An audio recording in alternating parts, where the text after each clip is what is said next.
कल्लो पगडंडी से साइकिल से डगमगाती हुई चली आ रही थी। एक तो साइकिल चलाने की आदत नहीं थी उसकी, ऊपर से गांव का उबड़ खाबड़ रास्ता, अंधेरा भी होने लगा था। वो संभलती हुई पैडल मार रही थी, तभी गांव का एक आवारा लड़का तेज स्पीड में मोटरसाइकिल से गुजरा। वो घबराकर साइकिल से गिर गई और कीचड़ में सन गई। गुस्सा तो उसे बहुत आया। अरे ओ मिस्टर, अंधे हो क्या, दिखाई नहीं देता? कैसे दिखाई देगा कल्लू माई, अंधेरे में काली चीज़ें कहाँ दिखती हैं? वो बेशर्मी से हंसने लगा। वो उसे बहुत कुछ सुनाना चाहती थी, पर समय व जगह देखकर चुप रह गई। इससे पहले भी ये लड़का मोहन उससे टकरा चुका था और बदतमीजी कर चुका था। उसने सोचा अब तो हद ही हो गई, आज माँ और दादी से इसकी शिकायत करूँगी। अभी वो कीचड़ से उठने की जद्दोजहद कर ही रही थी कि किशोर वहाँ से गुजरा। उसने कल्लो को उठाने के लिए हाथ बढ़ाया। कल्लो ने झिझकते हुए कहा, रहने दो, तुम्हारे हाथ गंदे हो जाएंगे। उसने कहा, अरे कोई बात नहीं, धो लेंगे आगे चल के तालाब में। चलो लाओ हाथ दो अपना। वो मोहन ही था ना जिसने तुम्हें गिराया था। बात करनी पड़ेगी उससे। किशोर गांव के जमींदार का बेटा है जो शहर में एमबीए की पढ़ाई कर रहा है।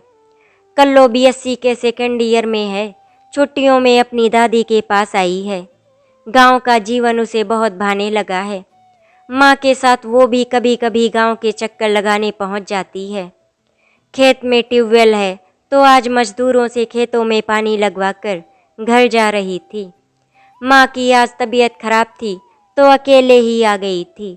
कल्लो तब 9-10 महीने की रही होगी जब अपने माता पिता के साथ अपने पैतृक गांव आई थी। इतनी छोटी बच्ची को भला ये क्या याद होगा? वो तो मम्मी ने बताया इसीलिए मालूम है। तब से अब 17 वर्ष बाद अपनी माँ के साथ गांव आई है। कल्लो के पिता 10 वर्ष पहले दुर्घटना में चल बसे थे। पापा कलकत्ता में एक बड़ी फर्म में अच्छे पद पर कार्यरत थे। उसकी माँ राधिका भी घर पर ही थी। उन दोनों का प्रेम विवाह हुआ था, जिससे नाराज होकर यशपाल के पिता ने उनको बेदखल कर दिया था। कल्लो के पापा अपने माँ बाप की इकलौती संतान थे और कल्लो अपने माता पिता की एकमात्र संतान है।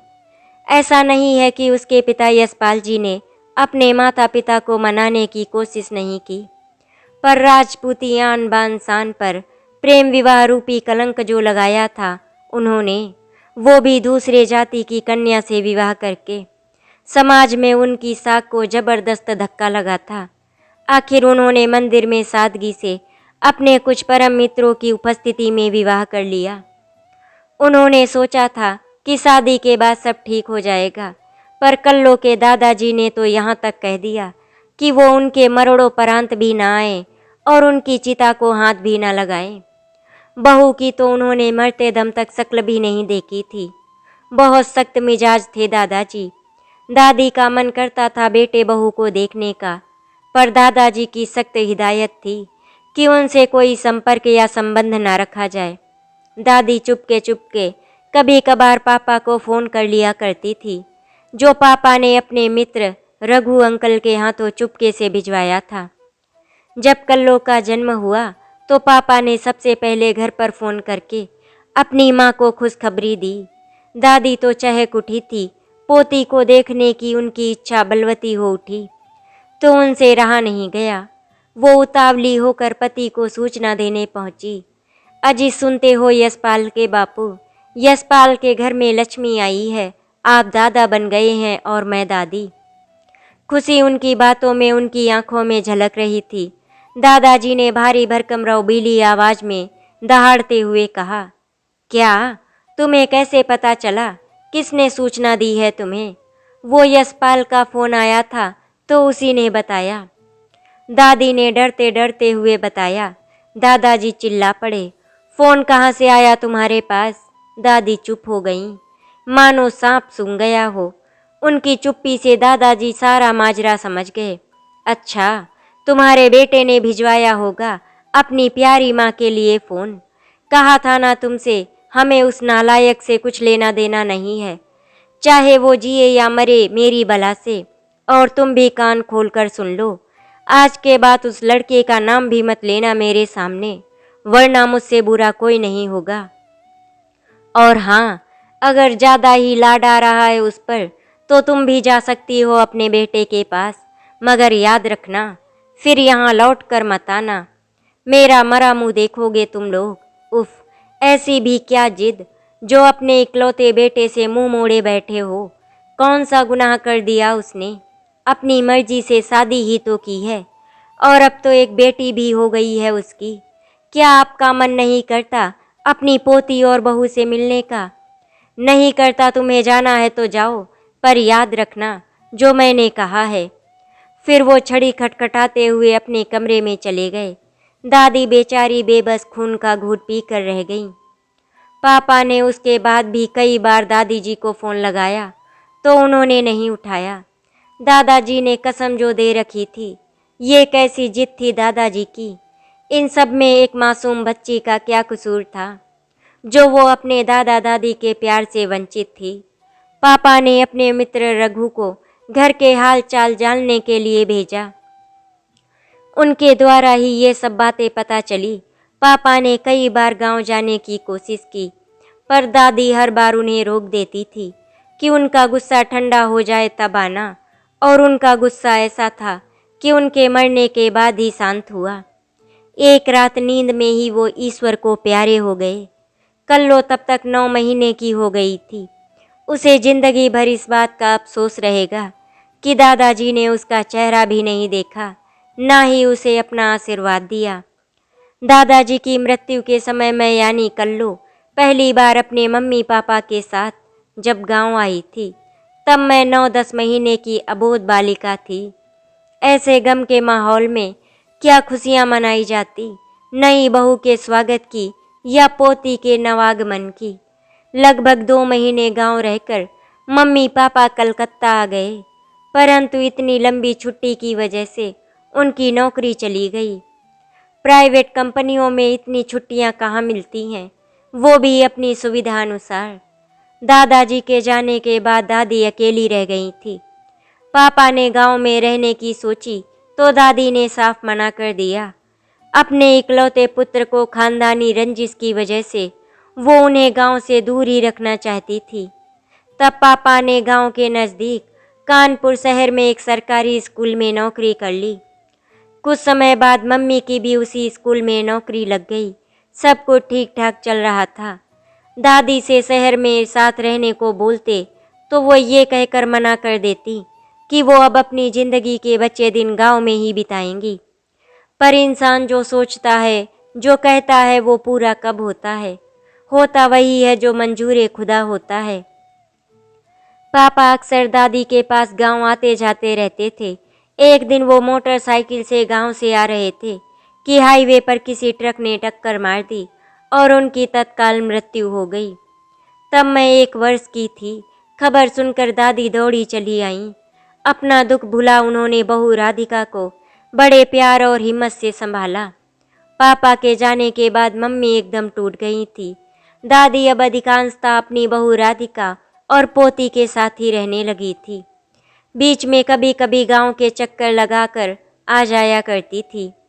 पापा के जाने के 1 महीने बाद मम्मी भी स्कूल जाने लगी। घर पर रहकर पापा की याद में रोती रहती थी। स्कूल में जाने से उनका ध्यान बटा रहता था। दादी कहती थी कि क्या ज़रूरत है नौकरी करने की, भगवान का दिया सब कुछ तो है हमारे पास। पर मम्मी अपने अकेलेपन को दूर करने के लिए स्वयं को व्यस्त रखना चाहती थी। फिर एक दिन गांव में रघु अंकल का फ़ोन आया कि हमारे खेतों पर गांव के जमींदार ने कब्जा कर लिया। अकेली वृद्ध औरत दादी को देख उनकी हिम्मत बढ़ गई थी। खुन्नस तो थी ही वर्षों की, परिवार की इतनी शानो शौकत देख मन में लालच आ गया था। दादी फौरन गांव के लिए रवाना हो गईं। माँ ने साथ चलने को कहा तो दादी ने मना कर दिया कि वो अपने हिसाब से स्थिति को संभाल लेंगी। तुम्हें गांव के चलन क्या पता, उनको हम देख लेंगे। फिर जवान अकेली विधवा को देखकर सब लार टपकाते हैं। उससे तो अच्छा है तुम और कमली मेरा असली नाम यहीं रहो। जब तुम्हारी ज़रूरत होगी तो बुला लेंगे। दादाजी के जाने के बाद दादी में गजब का आत्मविश्वास आ गया था। न जाने कहाँ से इतनी हिम्मत आ गई थी कि ऐसे तनाव भरे माहौल में दुश्मनों के बीच अकेले गांव जाने को तैयार हो गईं। चलिए अब आपको दोनों परिवारों में दुश्मनी की वजह बताते हैं। वर्षों पहले कल्लो को दादी द्वारा ये कहानी पता चली कि जमींदार के पिता यानी किशोर के दादाजी हरि प्रसाद ने दादी जी के ससुर जी पन्ना लाल से धोखे से जमींदारी हथिया ली थी। हरि प्रसाद पहले दीनानाथ के यहाँ मुनीम हुआ करते थे, पर उनके अति विश्वास का उन्होंने नाजायज फायदा उठाया और खुद जमींदार बन बैठे।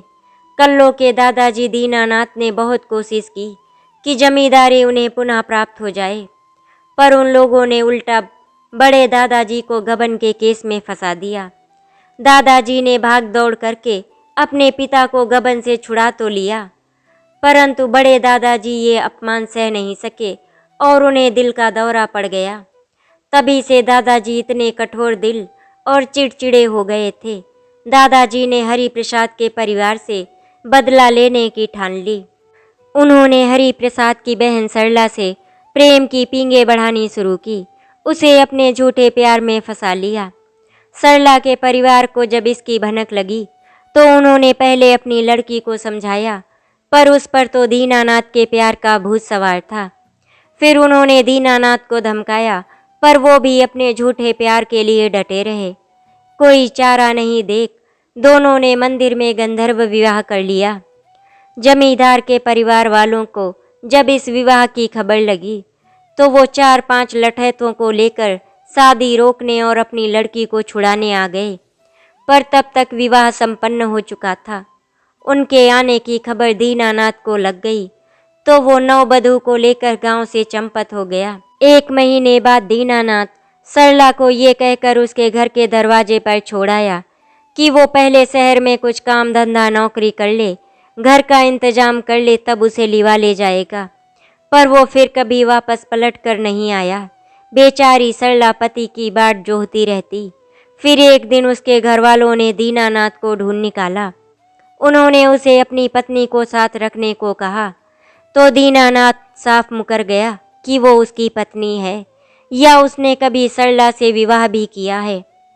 पति की उपेक्षा सरला नहीं सह पाई और उसी रात उसने फांसी लगाकर अपनी जान दे दी। तब से दुश्मनी और गहरी हो गई थी। दीनानाथ शहर में रहने लगा। वहाँ उसने खूब पैसा कमाया। उसकी किस्मत अच्छी थी, जो वो जिस कार्य में हाथ डालता उसमें उसे प्रचुर मात्रा में सफलता मिलती, वह खूब मुनाफा होता। धन्ना सेठ बन गया था दीनानाथ। अब एक सुंदर सुशील और शिक्षित लड़की देवकी देवी से शादी करके अपने घर संसार में आनंदपूर्वक दिन व्यतीत कर रहा था। अब उसे अपने गांव की मिट्टी की याद सताने लगी थी। पत्नी से सलाह मशवरा करके वो गांव में आकर रहने लगा। गांव आकर देवकी देवी को जब अपने पति की ये करतूत पता चली कि उन्होंने जमींदार परिवार की बेटी को धोखा दिया है, तो उन्हें बहुत दुख हुआ।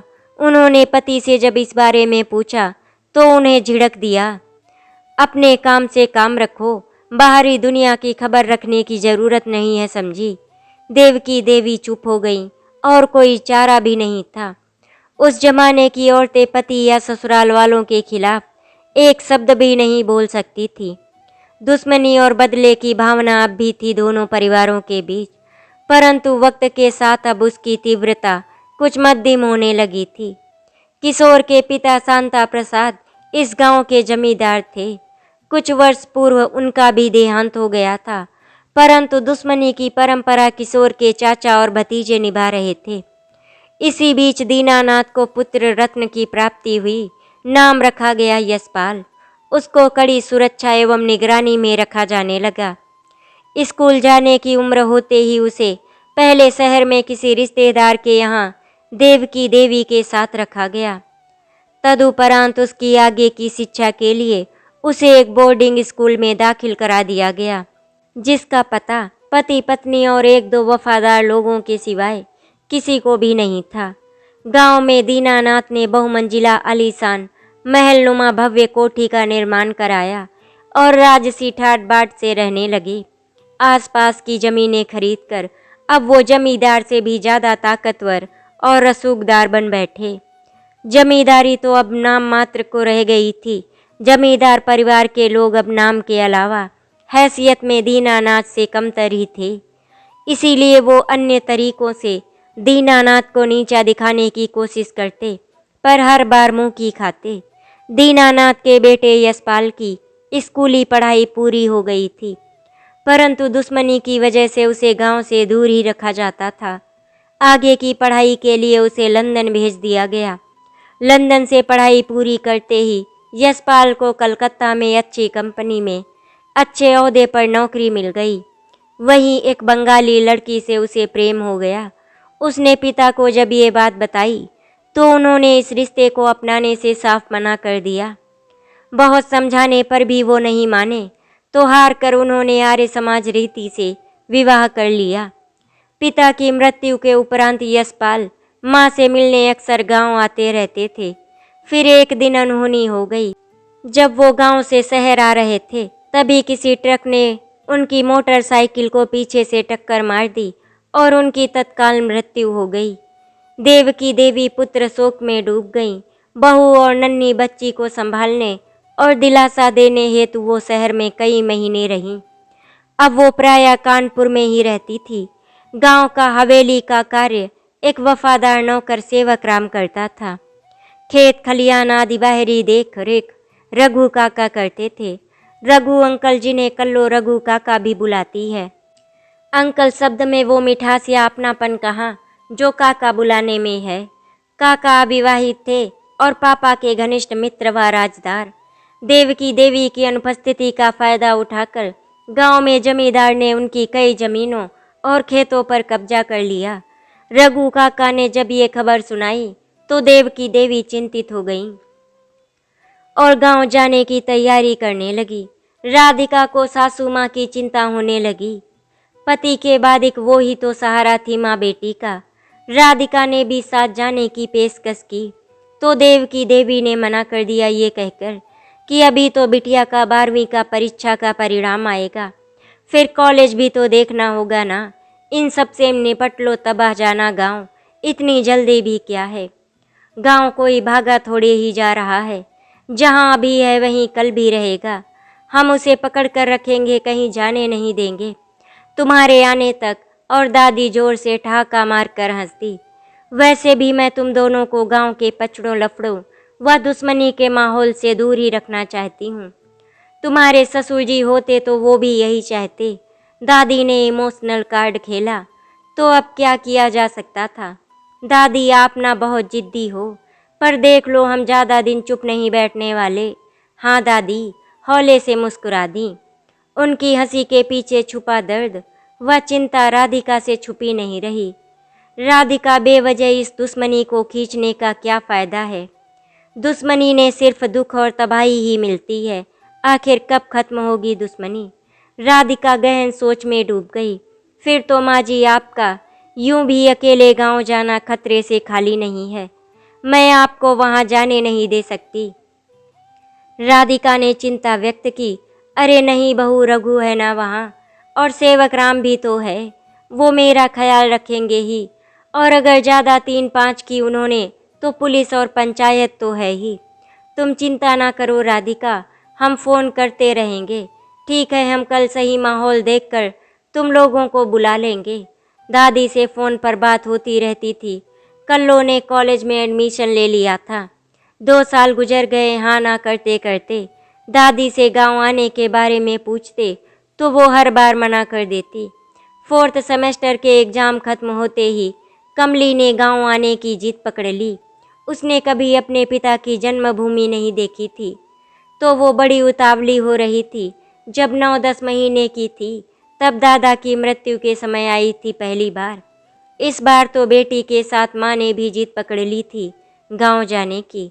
आखिर हार कर दादी ने रघु काका को भेज दिया उन लोगों को बुलाने को। रात के अंधेरे में 4-5 लोगों की निगरानी में वो लोग गांव पहुँचे। दादी कल्लो को कहीं बाहर निकलने नहीं देती थी।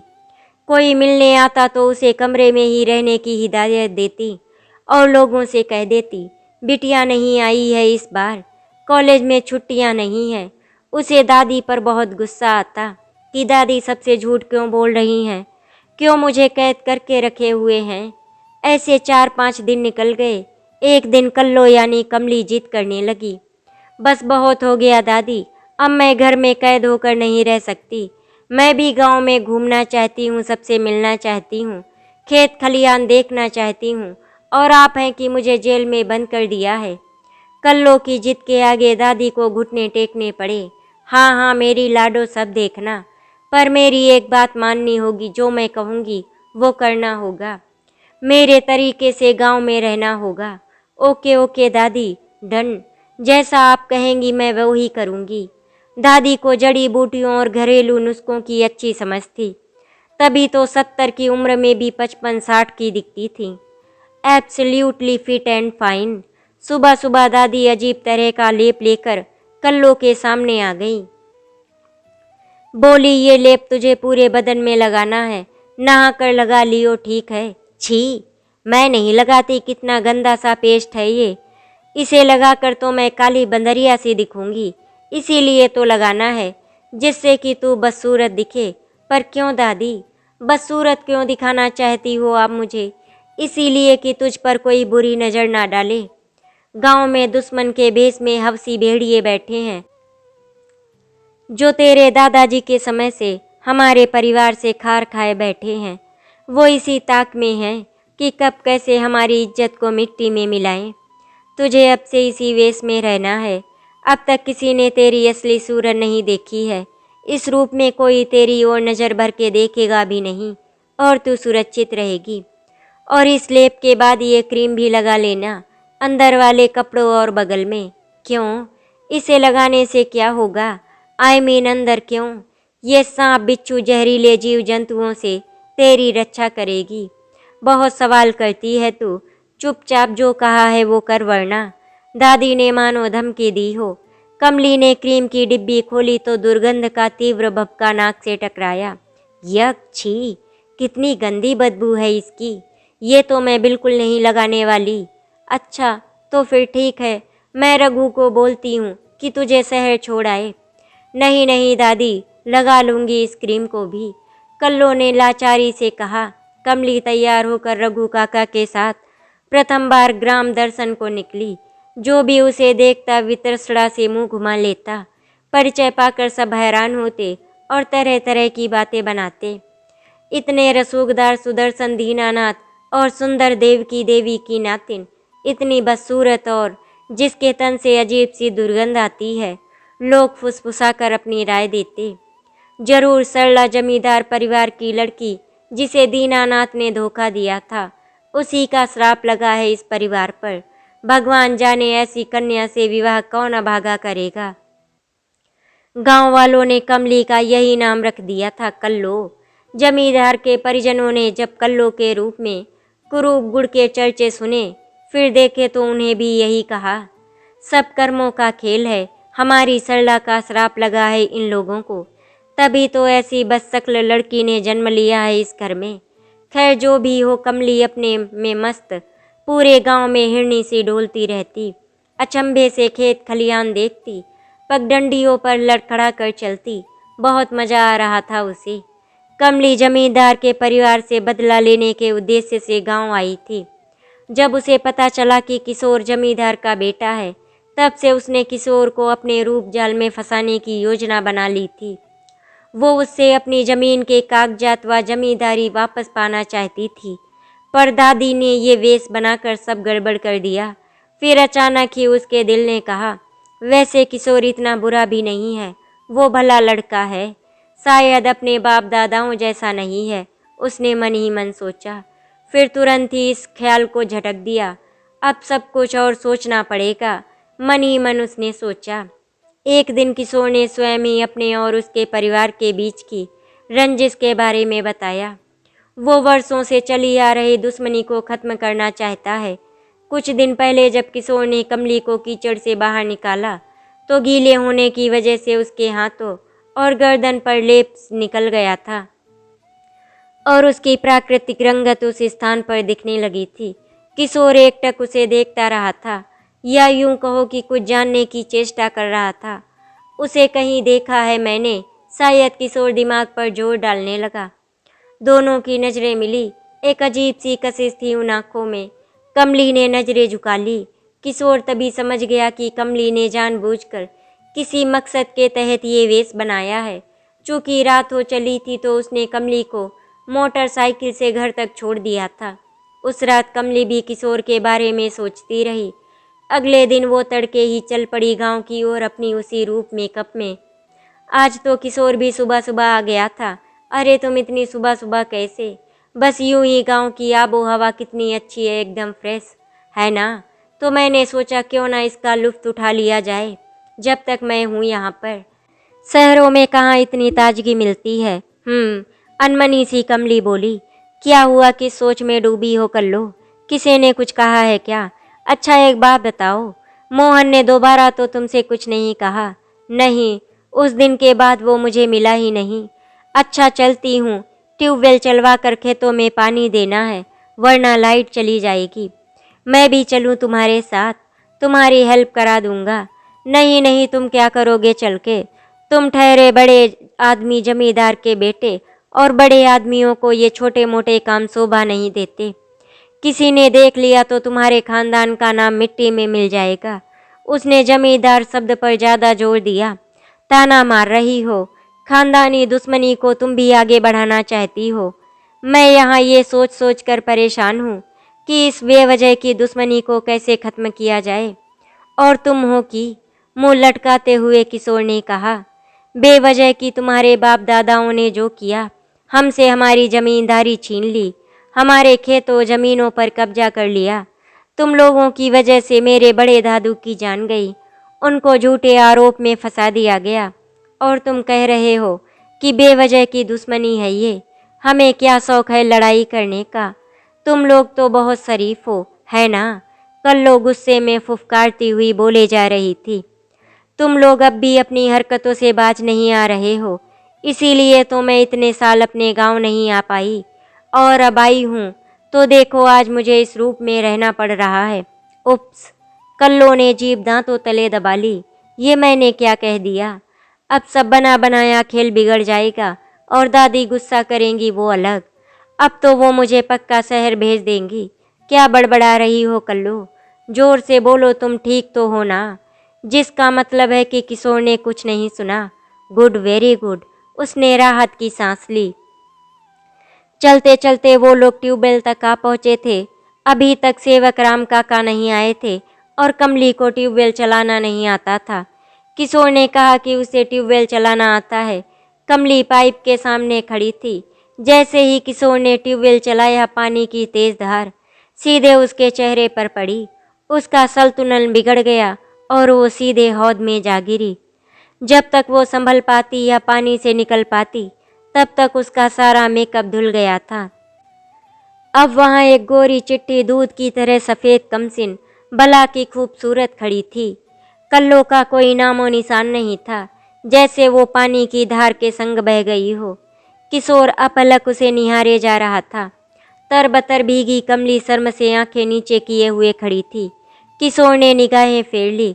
उसने कमली से कहा, ट्यूबवेल वाले कमरे में जाकर चादर पहन लो, अपने कपड़े मुझे दे देना, मैं धूप में सुखा दूंगा।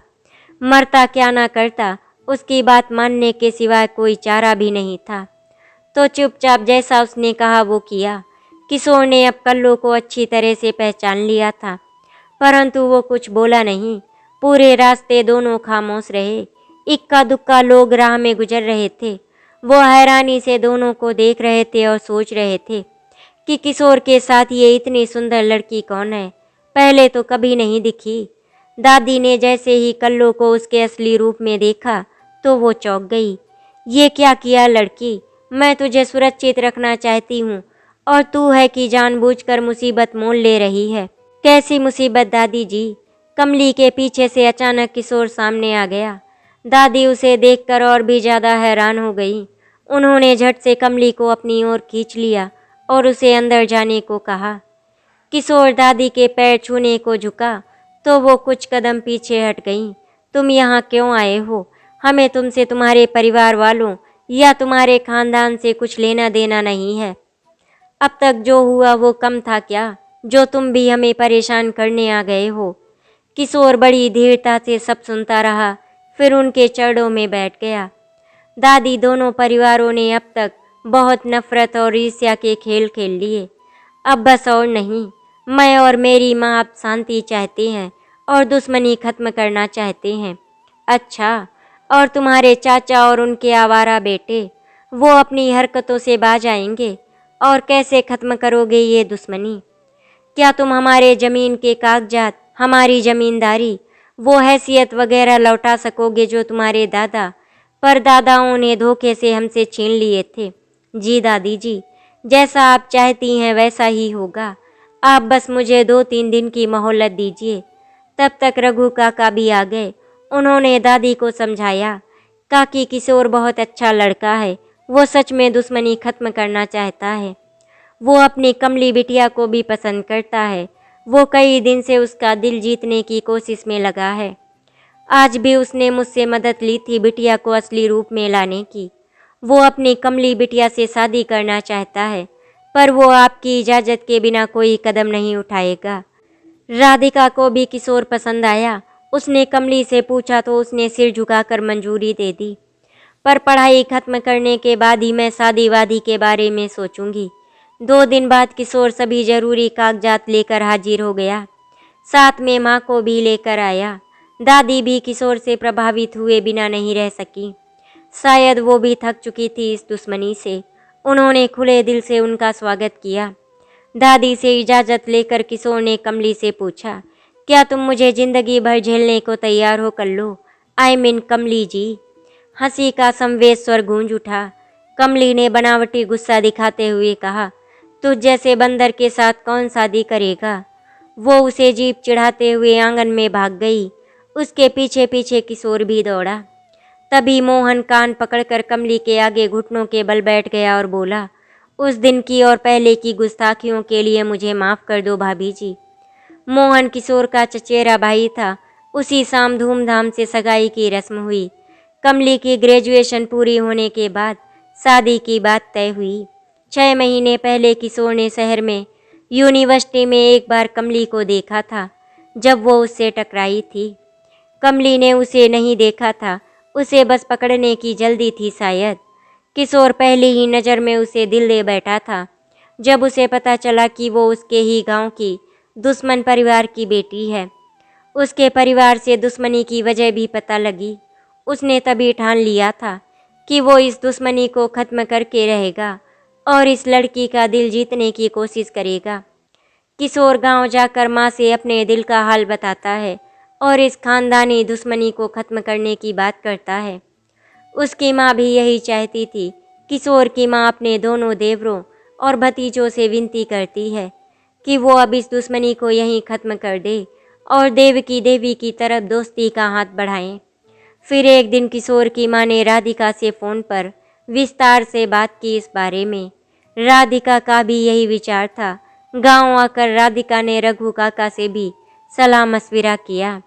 गुपचुप तरीके से सब प्लानिंग चल रही थी, जिसकी देव की देवी यानी दादी जी या कमली को भनक भी नहीं लगने दी गई थी। दोनों परिवारों की पीढ़ियों से चली आ रही दुश्मनी रिश्तेदारी में बदल गई। अंत भला तो सब भला। आशा करती हूँ आपको हमारी कहानी अच्छी लगी होगी। अगर आपको हमारी कहानी अच्छी लगी तो वीडियो को लाइक एंड शेयर करें, चैनल को सब्सक्राइब करें। वीडियो देखने के लिए आपका धन्यवाद।